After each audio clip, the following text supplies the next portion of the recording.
Hello friends, welcome to my channel. इस video में हम लोग बात करेंगे कि पीडियाट्रिक्स में हिस्ट्री कैसे ली जाती है। So let's start. History taking in paediatrics में हम लोग अलग अलग सेक्शन में हिस्ट्री लेते हैं। जैसे हम लोग मेडिसिन में लेते हैं, कुछ भी उस तरीके से ही लेते हैं, बस यहाँ पे थोड़ा बहुत चेंजेस है जिसके बारे में मैं आपको बताऊँगी कि बर्थ हिस्ट्री वगैरह लेते हैं यहाँ पे। तो सबसे पहले तो हम लोग स्टार्ट करते हैं पेशेंट पर्टिकुलर से, जिसमें आता है name, age, sex, religion, address, date of admission, date of examination. इन सब का अपना अपना इंपॉर्टेंस है। जैसे नेम आइडेंटिफिकेशन के लिए इंपॉर्टेंट होता है, ठीक है, कि आपने जिस पेशेंट की हिस्ट्री ली है, आपको उसके बारे में आपका आइडेंटिफिकेशन के लिए आपके पास उसका नाम होना चाहिए।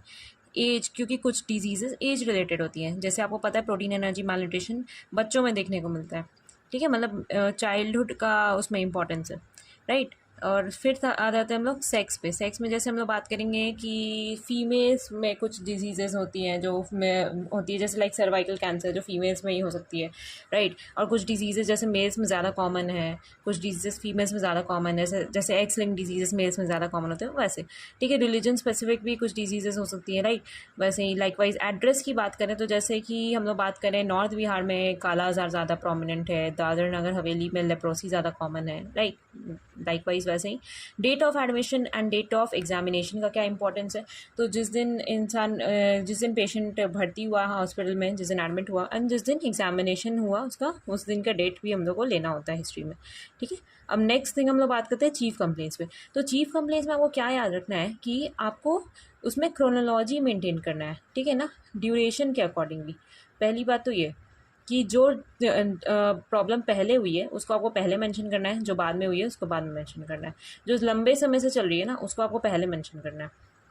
जैसे कि एब्डोमिनल पेन 10 डेज से अगर है तो हम लोग उसको पहले मेंशन करेंगे, एंड जो फीवर है वो 2 दिन से है, लास्ट 2 दिन से, तो उसको हम लोग बाद में मेंशन करेंगे। वोमिटिंग 1 दिन से है तो उसको बाद में मेंशन करेंगे, एग्जाम्पल। दूसरा बहुत इंपॉर्टेंट पॉइंट जो आप भूल जाते हैं और अक्सर यहाँ गलती कर बैठते हैं कि चीफ कंप्लेंट्स में जो है आपको अपने लैंग्वेज में नहीं लिखना है, आपको क्या पेशेंट के लैंग्वेज में लिखना है, ठीक है ना।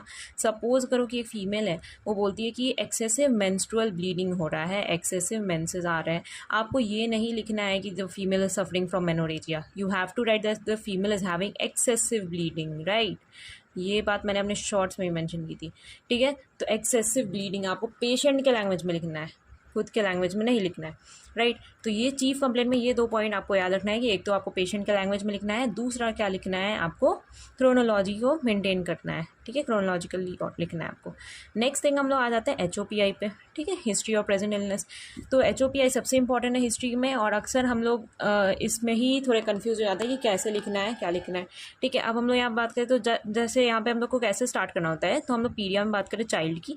The child was apparently asymptomatic x time back, मतलब यार तो टाइम बैक मतलब कि जैसे सपोज करो my patient was apparently asymptomatic 5 days back, 5 दिन पहले कुछ नहीं था तो 5 डेज बैक, राइट। देन ही और she developed whatever is the symptom. आप लिख दो, जैसे यहाँ पे एग्जाम्पल है पेन इन द, और तो पेन कहाँ पे डेवलप किया, तो यहाँ पे जैसे लिखा हुआ है एपिगैस्ट्रिक रीजन में, ठीक है।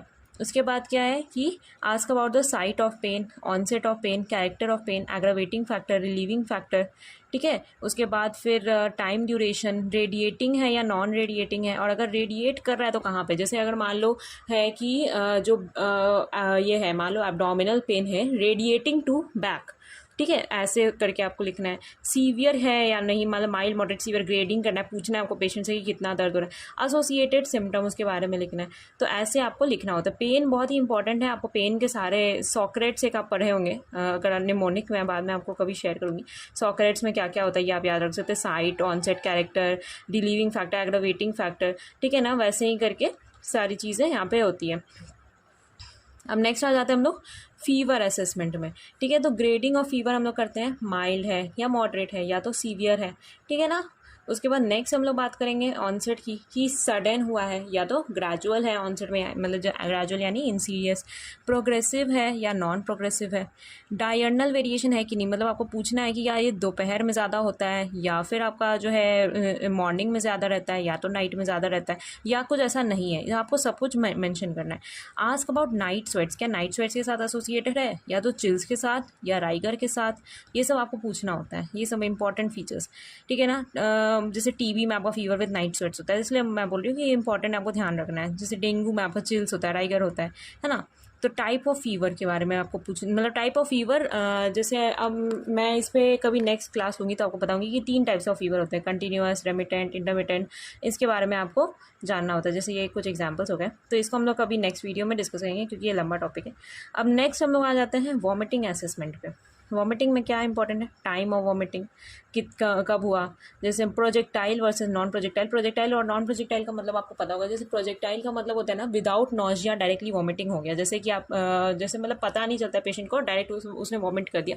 वो जैसे for example in raised ICP जैसे मेनिंजाइटिस वगैरह का केस हो गया ना, उसमें आपको जो है प्रोजेक्टाइल वॉमिटिंग देखने को मिलता है। बाकी नॉन प्रोजेक्टाइल वॉमिटिंग जो नॉर्मली देखने को मिलता है, नॉजिया फॉलोड बाय वॉमिट, ठीक है ना। अब उसके बाद कलर ऑफ वॉमिटस आपको पूछना बहुत इंपॉर्टेंट है। कलर एंड कंटेंट भी आप पूछ सकते हैं कि फूड प्रोडक्ट था कि क्या ब्लड तो नहीं था, ठीक है ना, ऐसे करके। जैसे ग्रीन कलर्ड वॉमिटिंग सजेस्ट क्या करता है कि बाइल रिलीज हुआ था, इंटेस्टिनल ऑब्स्ट्रक्शन का केस, ठीक है।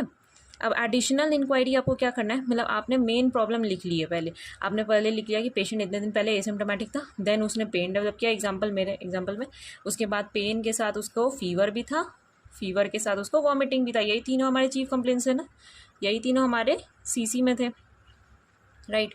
एब्डोमिनल पेन, फीवर, वॉमिटिंग, तो हम लोगों ने उन सब के बारे में पूछ लिया। अब उसके बाद हम लोग किस में आ जाते हैं, अब हम लोग एक पैराग्राफ ऐड करते हैं इसमें नेगेटिव हिस्ट्री का, ठीक है। नेगेटिव हिस्ट्री का एक पैराग्राफ ऐड करते हैं to rule out differential diagnosis, ठीक है ना। डिफरेंशियल डायग्नोसिस करने के जैसे कि एब्डोमिन, मान लो कि अगर उसको फीवर है, वॉमिटिंग है, एब्डोमिनल पेन है, तो बहुत सारी कंडीशंस में ऐसा हो सकता है। तो आपको बाकी जितने भी डिफरेंशियल डायग्नोसिस बन रहे हैं उन सबको रूल आउट करने के लिए आपको अदर सिम्टम्स भी पूछना है। मतलब कि आपको एक डायग्नोसिस बनाने के लिए जो भी आपके मन में लग रहा है कि ये डिजीज़ भी हो सकता है, वो डिजीज़ भी हो सकता है, तो आपको सबको रूल आउट करने के लिए अदर सिम्टम्स के बारे में भी एक नेगेटिव हिस्ट्री लेनी होती है। जैसे कि जैसे यहाँ पर तो एब्डोमिनल पेन है ही, जैसे मान लो डायरिया एसोसिएटेड है कि नहीं, स्किन कलरेशन, डिस्कलरेशन तो नहीं है, जैसे जॉन्डिस में डिस्कलरेशन हो जाता है स्किन का, ठीक है ना। जैसे गॉल ब्लैडर का जीबी स्टोन होता है तो उसमें एब्डोमिनल पेन के साथ साथ बैक पेन भी होता है। तो आपको वैसे ही जो है यहाँ पे नेगेटिव हिस्ट्री लेनी होती है डायग्नोसिस बनाने के लिए, ठीक है। तो ये हो गया HOPI का पार्ट। नेक्स्ट अब हम आ जाते हैं बर्थ हिस्ट्री में।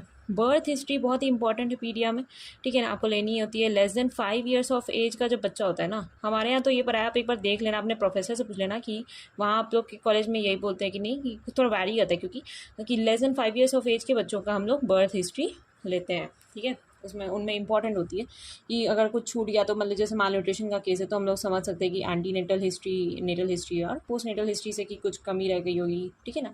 उसकी वजह से एंटी नेटल हिस्ट्री की बात करें तो इंक्लूड करता है details on ANC visits, number of ANC visits. आपको पता होगा कि जो minimum number of antenatal care visits है वो क्या है इंडिया में, गवर्नमेंट ऑफ इंडिया के अकॉर्डिंग मिनिमम कितना होना चाहिए, 4 विजिट्स होना चाहिए। वैसे ही करके वैक्सीन टेकन ड्यूरिंग प्रेगनेंसी, क्या मदर ने सारी वैक्सीन ली थी कि नहीं, ये आप मदर से हिस्ट्री लेंगे, ठीक है ना।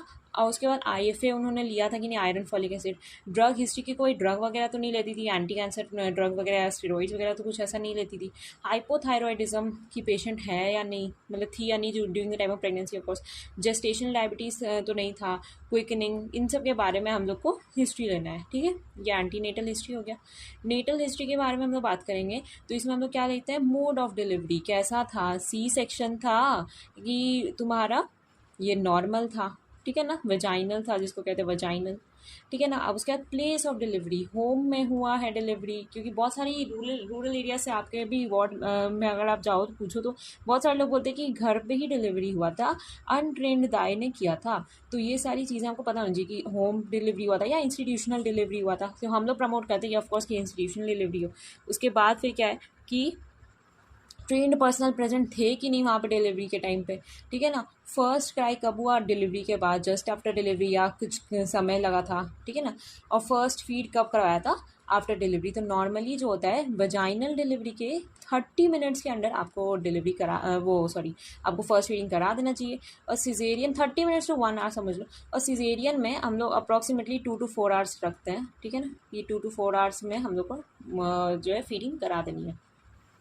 अब पोस्ट नेटल हिस्ट्री की बात करेंगे तो ये मेंशन करता है न्यूट्रिशन क्या ले रहा है बच्चा, ठीक है ना। न्यूट्रिशन मतलब एक्सक्लूसिवली ब्रेस्ट फीडिंग कर रहा है या तो उसको टॉप फीडिंग भी कराया जा रहा है, ठीक है ना। ये सब आपको पूछना है। जॉन्डिस है था कि नहीं, मतलब कि ऐसा तो नहीं था कि बच्चा बॉर्न हुआ उसको जॉन्डिस था, नियोनेटल जॉन्डिस।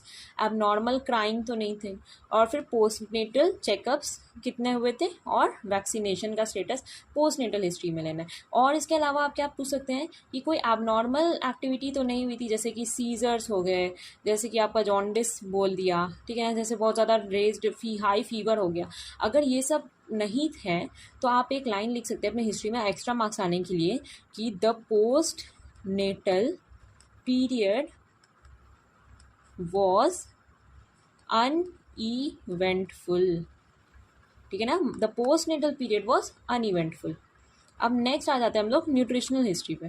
न्यूट्रिशनल हिस्ट्री में क्या इंपॉर्टेंट है, टाइप ऑफ डाइट, वेज है या नॉन वेज है, या तो ब्रेस्ट फीडिंग है बच्चा तो ठीक है ना, उसके बारे में लिख देंगे। फ्रीक्वेंसी कितना है, ठीक है ना, तो नॉर्मली ब्रेस्ट फीडिंग कितना बार कराना चाहिए, 8 to 10 टाइम्स अ डे कराना चाहिए।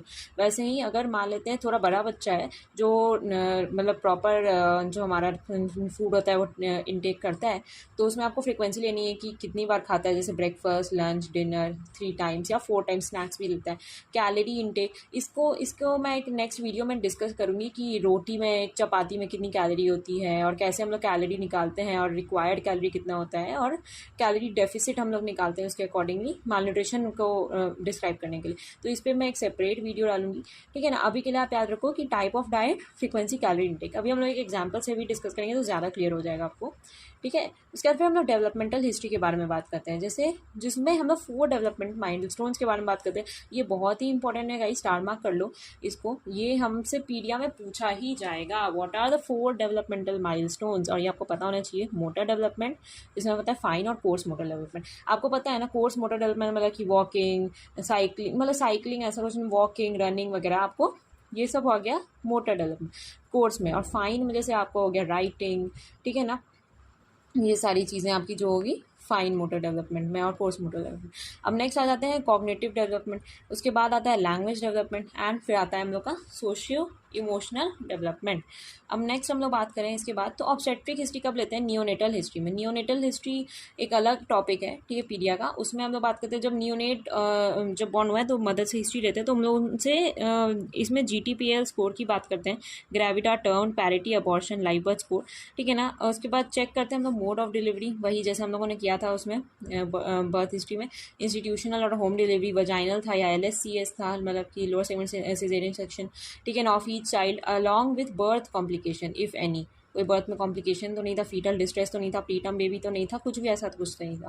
Vaccination during pregnancy, history of recurrent abortion. Recurrent abortion का क्या मतलब होता है कि अगर एक मतलब 3 से ज़्यादा अगर अबॉर्शन हुआ लगातार में तो उसको हिस्ट्री ऑफ रिकरेंट अबॉर्शन उसमें हम लोग काउंट कर लेते हैं। इसके अलावा हम लोग PPH का भी हिस्ट्री ले सकते हैं, एंटीपार्टम हेमरेज का भी हिस्ट्री अगर रह चुका है वो भी ले सकते हैं, ठीक है। अब उसके बाद नेक्स्ट आ जाते हैं हम लोग पास्ट हिस्ट्री में। पास्ट हिस्ट्री तो पता ही है आपको, जैसे आप मेडिसिन लेते हैं वहाँ पर भी वैसे यहाँ पे ऐसे ही लेना है, past medical history, surgical history, drug history, allergic history भी ले सकते हैं, ठीक है ना। अब उसके बाद फैमिली हिस्ट्री लेते हैं। फैमिली हिस्ट्री में बात करते हैं history of similar illness in the baby और family history of illnesses like diabetes, hypertension, TB। तो मतलब क्या कि बच्चे को, जैसे मान लो अभी बच्चे को सपोज करो कि बॉडी की जनरलाइज्ड स्वेलिंग हो गई है, ठीक है ना, तो हम लोगों को हिस्ट्री लेना है कि क्या ये जो बच्चा है उसको कभी और भी ऐसा हुआ है। मान लो मदर ने बोला हाँ इसको 1 मंथ पहले हुआ, तो हम लोग को मेंशन करना है, तो baby suffer from similar illness 1 month ago. या तो हम लोग को पूछना है फैमिली में किसी को चीनी, BP, डायबिटीज़, ठीक है ना, थायराइड, अस्थमा, दम्मा की बीमारी है ना, हिंदी में बोलना पड़ता है पेशेंट्स के साथ, तो आपको ये सब कुछ का हिंदी टर्म भी पता होना चाहिए, राइट। तो आपको diabetes, hypertension, TB, thyroid, asthma, COPD सबको रूल आउट करना है फैमिली हिस्ट्री में। अब उसके बाद हम लोग बात करते हैं सोशो इकोनॉमिक स्टेटस के बारे में। देखो सोशो इकोनॉमिक स्टेटस जो है ना, अगर आप 3rd ईयर के स्टूडेंट हो या आप 1st ईयर से ही PSM पढ़ाया जाता है, तो आपने पढ़ा होगा कि स्केल्स होती हैं काफ़ी सोशो इकोनॉमिक स्टेटस को रिमाइंड करने के लिए। PSM की क्लास में आपने पढ़ा होगा कि कुप्पू-स्वामी स्केल होता है अर्बन एरियाज़ के लिए और उदय पारिक स्केल होता है रूरल एरियाज़ के लिए। तो अर्बन एरियाज़ के लिए जो कुप्पू-स्वामी स्केल होता है उसमें हम लोग 3 चीज़ में के बेसिस पे सोशो इकोनॉमिक स्टेटस को डिस्क्राइब करते हैं कि लो सोशो इकोनॉमिक स्टेटस है, मीडियम है कि हाई। तो जैसे कि ऑक्यूपेशन हो गया, इनकम हो गया एंड एजुकेशन हो गया of the head of the family, ये 3 फैक्टर्स लेते हैं हम लोग। तो जैसे कि जो मान लेते हैं कि बच्चा है, बच्चे के फादर हैं, father head of the family है, उनसे हम लोगों ने पूछ लिया कि वो क्या करते हैं। सपोज करो कि वो फार्मर है, उनकी मंथली इनकम 10,000 है और उन्होंने 10th पास किया है मान लो, तो ये हो गया। इसके बेसिस पे हम लोग स्कोरिंग करते हैं, तो ये आप PSM का एक्चुअली ये पार्ट है, ठीक है ना, तो आप उसके PSM की क्लास में पढ़ोगे। वैसे उदय पारिक जो होता है उसमें 9 पैरामीटर्स होते हैं, बहुत सारे उसमें पैरामीटर्स होते हैं जिसके बारे में आप PSM की क्लास में बात करेंगे। तो ये बेसिक हो गया हमारा हिस्ट्री में। अब हम लोग एक एग्जाम्पल से समझते हैं कि कैसे हम लोग को अप्रोच करना है।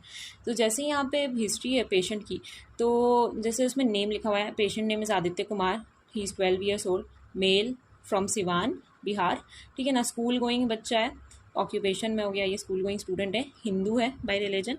डेट ऑफ एडमिशन क्या है 15 जुलाई 2025, डेट ऑफ एग्जामिनेशन क्या है 19 जुलाई 2025। अब उसमें पेशेंट का इन्फॉर्मेंट, हाँ ये मैं बताना भूल गई थी आपको कि इन्फॉर्मेंट भी इंपॉर्टेंट है, कि जैसे मदर और फादर अगर बच्चे के इन्फॉर्मेशन दे रहे हैं तो हम लोग को वो रिलायबल इन्फॉर्मेशन हम लोग उसको मानते हैं, ठीक है ना। और या उसके कोई लोकल गार्जियन इस टाइप से। तो इन्फॉर्म आपको कौन हिस्ट्री दे रहा है, हमको उसके बारे में रखना है। Informant is patient's father and the patient himself which seems to be reliable दिख रहा है हम लोग को। अब चीफ कंप्लेन जैसे यहाँ पे हम लोग बात करेंगे, pain in the abdomen since 30 days, ठीक है ना। Abdominal distension since 30 days, non passage of stool since 20 days. तो आप देख रहे हो कि एक तो हम लोग यहाँ पे कोई भी ऐसा टर्म जो आपको लग रहा हो कि मतलब एकदम नॉर्मल टर्म्स में लिखा हुआ है, और दूसरा क्या है कि यहाँ पे मतलब कि पेशेंट की लैंग्वेज में लिखा हुआ है। और यहाँ पे आप देखोगे 30 डेज फॉलोड बाय 20 डेज। मैंने बोला क्रोनोलॉजिकल ऑर्डर में जो सबसे पुरानी बीमारी है, सबसे पुराना सिम्टम है, सबसे लंबा जो चल रहा है वो सबसे पहले लिखते हैं, और जो कम दिन से है उसको कम दिन में लिखते हैं। ऐसा ही आपको लिखना है, ठीक है।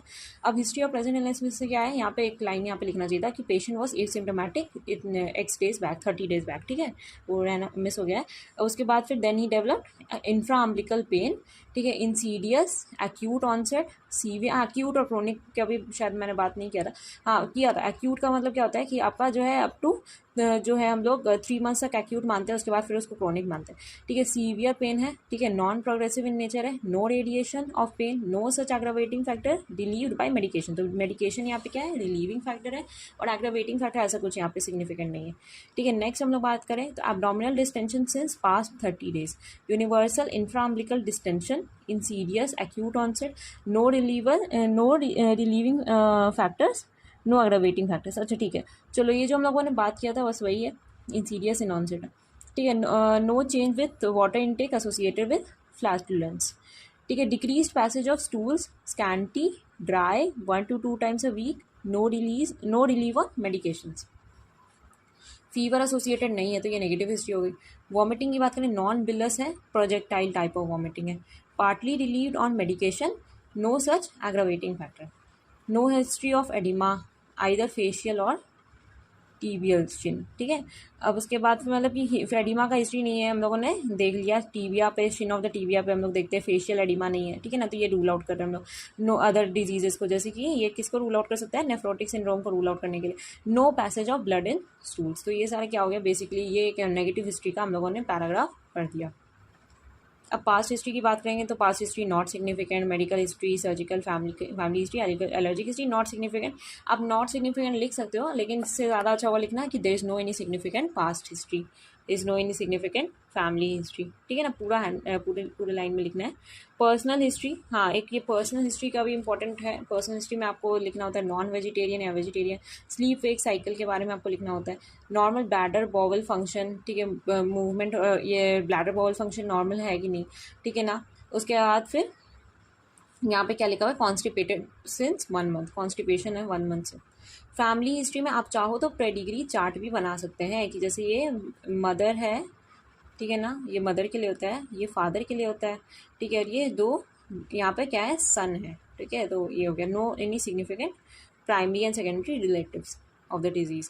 अब बर्थ हिस्ट्री यहाँ पे जैसे लिखा है antenatal, natal and postnatal. Antenatal में यहाँ पे लिखा हुआ है 8 to 9 एंटीनेटल विजिट्स, अच्छी बात है।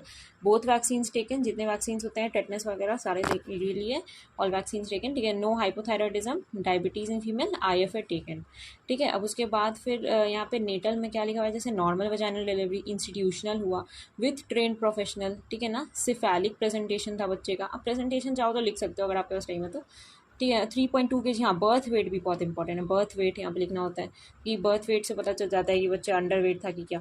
और 9 month टर्म डिलीवरी, ठीक है ना, आपको ये भी मेंशन करना है। पोस्ट नेटल में जैसे बात करेंगे, all vaccine taken from birth till 10 years, ठीक है ना। Colostrum feeding done, weaning at 10 years, मतलब कि 10 years पे हम लोगों ने उनको अन्न देना, न्यूट्रिशन देना मतलब कि शुरू किया।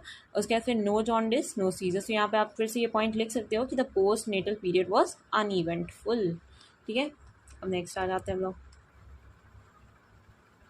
ठीक है, तो ये है हो गया यहाँ पे। अब हम लोग बात करें डेवलपमेंटल हिस्ट्री में, तो जैसे sitting with support at 5 months, ठीक है, मतलब हम लोग यहाँ पे इसमें जो मोटर स्किल्स है उसके बारे में बात कर रहे हैं। Walking with support at 10 month, ठीक है ना, मतलब कि 5 मंथ्स में वो सिट करता था सपोर्ट के साथ, वॉक करना शुरू किया 10 मंथ्स में सपोर्ट के साथ। स्पीच डेवलपमेंट नॉर्मल है, ठीक है ना, ये सब हो गया।